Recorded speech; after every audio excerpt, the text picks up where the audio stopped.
Experts say formalising small-scale and artisanal mining can help to boost the economy. Communities and several West Rand townships took to the streets this last week against the criminality that accompanies the Zama-Zamas. Some say government's failure to hold accountable big companies that have abandoned thousands of mines across the country is the major cause of crime in mining communities.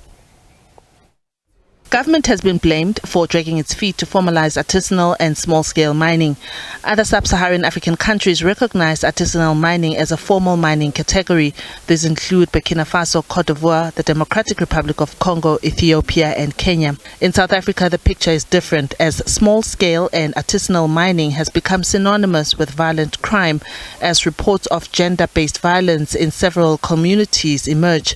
Dr. Janet Munakamwe, the founder of African Diaspora Workers Network, says formalizing Zama-Zamas will be beneficial.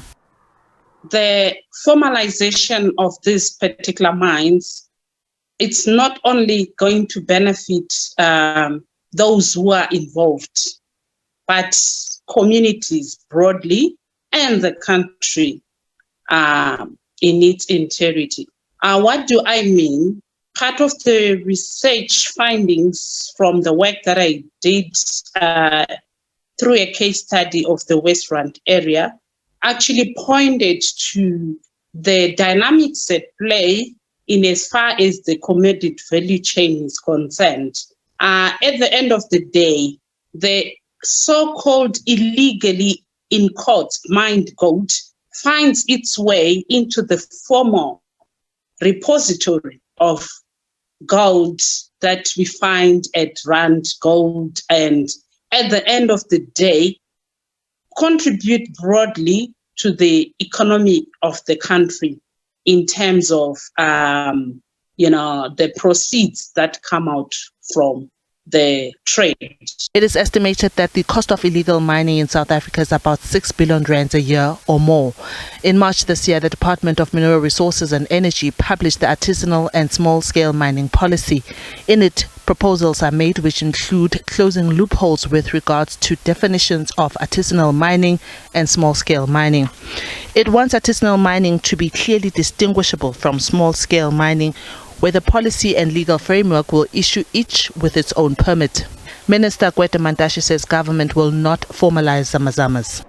People who do not know the difference between Zama-Zama and artisanal mining always commit that mistake. Will formalize artisanal mining, will not formalize Zama-Zama. Anybody who's in illegal mining is not my client, is a client of Minister Bekitele, because that's a criminal activity.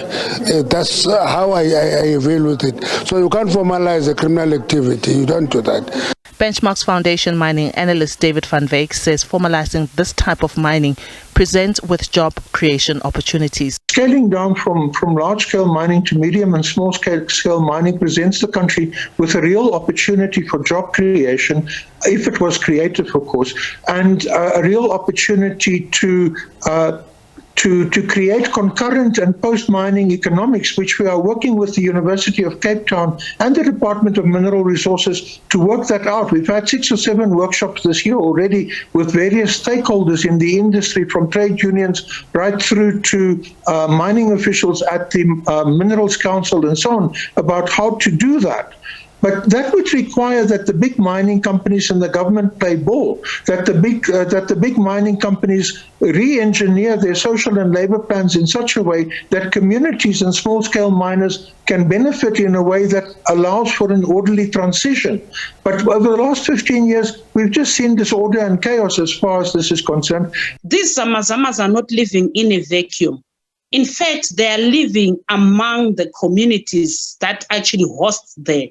Mines in such a way that whatever economic aspects that affect the locals, they're equally affected, but also at the same time, they rent backyard rooms in those particular communities, of which at the end of the day, poor communities in those mining spaces also benefit in a way. It's a win-win situation.